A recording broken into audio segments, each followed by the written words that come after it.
Hey guys, welcome back to my channel, and today we're doing a review.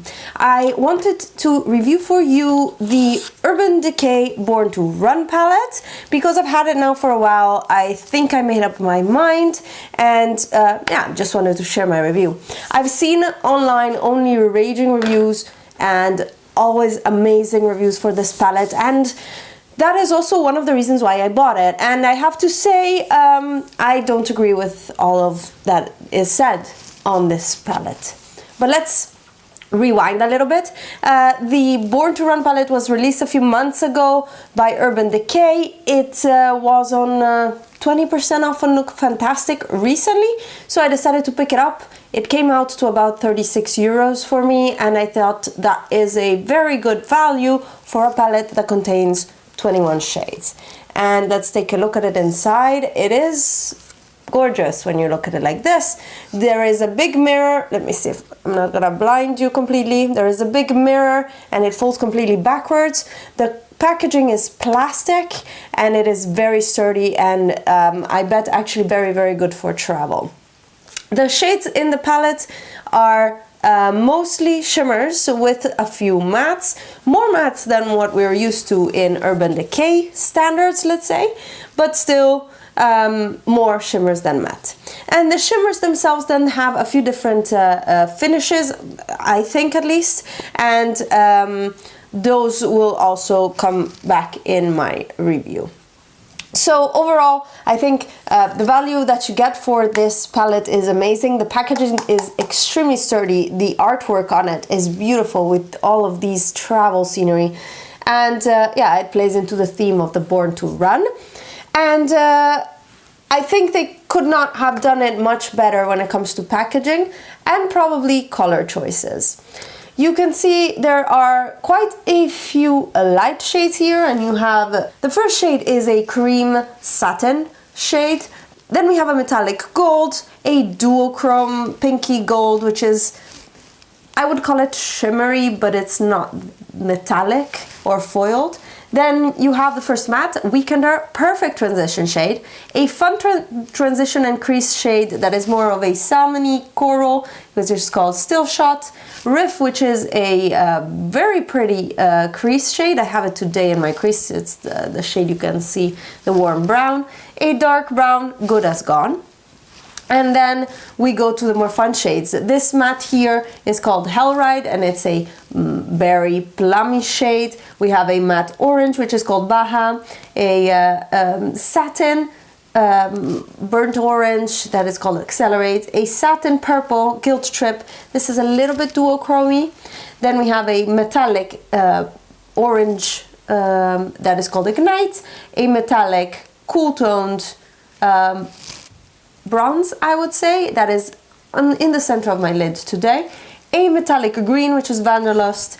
We have a satin magenta, Wild Heart, another dark brown, which is a bit more purple and red than Good and As Gone, and this one is called Punk. We have Double Life, which is a dark brown and copper duochrome, a dark black satin, a beautiful metallic duochrome gray with a little bit of a lavender shift, a dark, very dark teal metallic shade, and a metallic lighter blue here. They are very nice shades.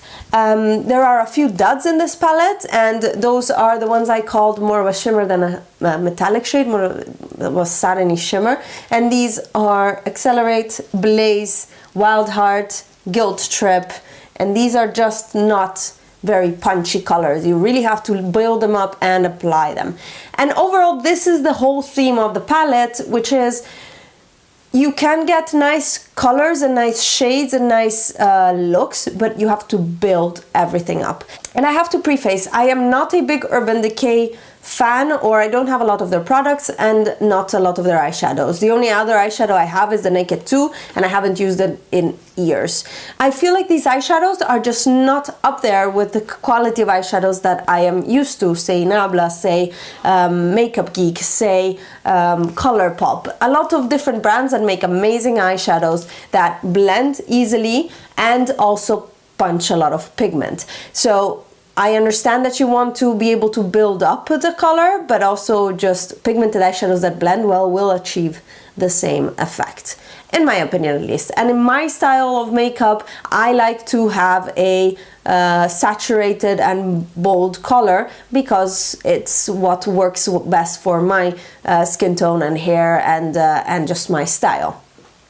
So that said, I have to say this palette for me is a miss, and that is because you are missing those intense shades, those intense eyeshadows, and the pops of color that you see here that you expect to be amazing, they just are a little bit lackluster. I want to show you the swatches of these eyeshadows that I mentioned and the comparison with a few other eyeshadows in the palette that work much, much better. I have you all zoomed in and I'm going to show you Blaze, Accelerate, Wild Heart, and Guilt Trip. And you can see they're satiny shades. They're not absolutely very metallic, and they are not that intense. I think Accelerate looks very pretty, but it could be just mistaken for a matte on the eye actually. And these two you just really need to build up to see anything. I want to compare it with, for example, Smog,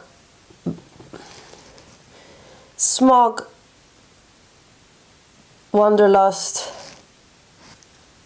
and Radio, and you see what I mean? These punch color in your face, whereas these are just a little bit more satiny. The metallic sheen is just not there, the intensity and pigment is not there.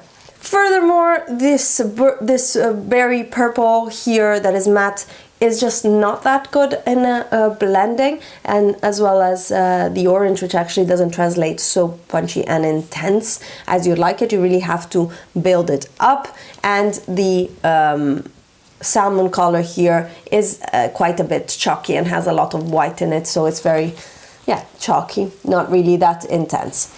So yeah, I have to say I am a little bit negative about this palette. I am enjoying the looks that I can make with it, but it's not something I actually reach for or I'm looking to use. So for me, it's a no. Unfortunately, in Europe, you cannot return products that did not work for you once you use them, so I will put it in my blog sale the next time it comes around.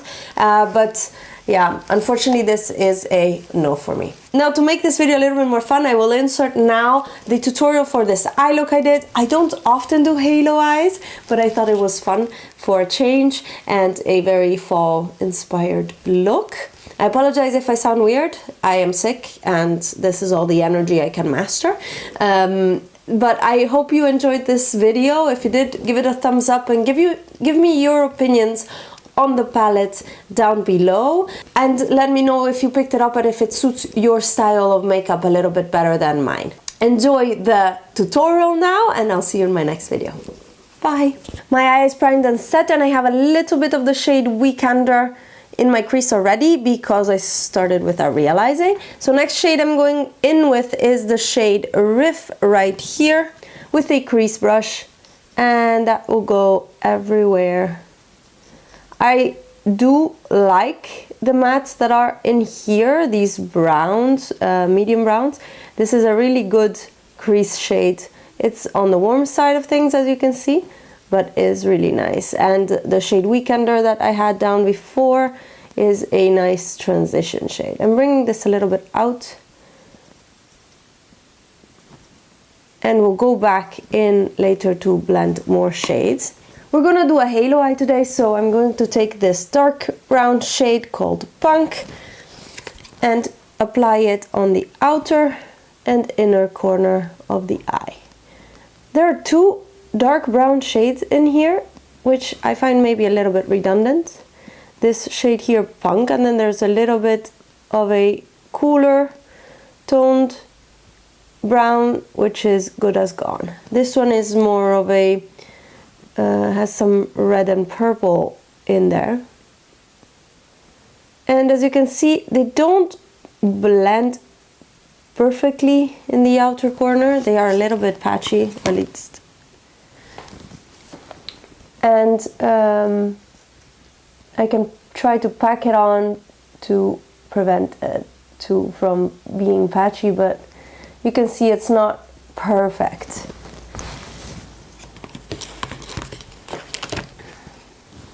However, they do blend very nicely with the rest of the shades, and you can see that here while I soften the line with the previous shade we put in.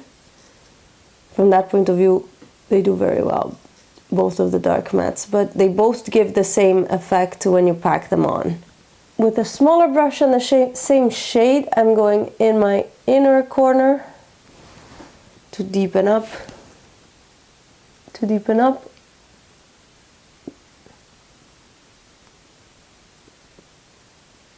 And that is the beginning of our halo eye done.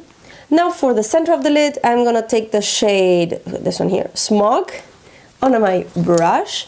I've got a lot of questions about this brush, and this is a little essence brush that they sold a while ago. I got 2 of them, and they are my favorite brushes to apply shimmers and foiled eyeshadows with.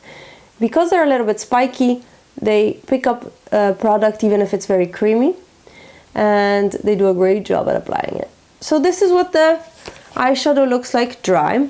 I want to show you wet as well, because I was a little bit underwhelmed in general by the shimmers in this palette. So this one is already much better, as you can see, when it's wet, but I'm still missing that punch. Honestly, I was a little bit disappointed of that. Going back in with a little brush to blend the edges, and then again with a fluffy brush to blend everything together. It's really not a complicated eye look, but I rarely do halo eyes, so I thought it would be nice to get it on camera. I'm taking a dark brown eyeliner. This is from Kiko, and I'm doing the waterline both up and low.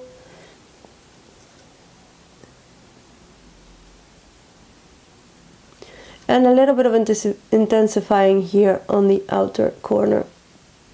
With a smudger brush, I go in to smudge that out everywhere.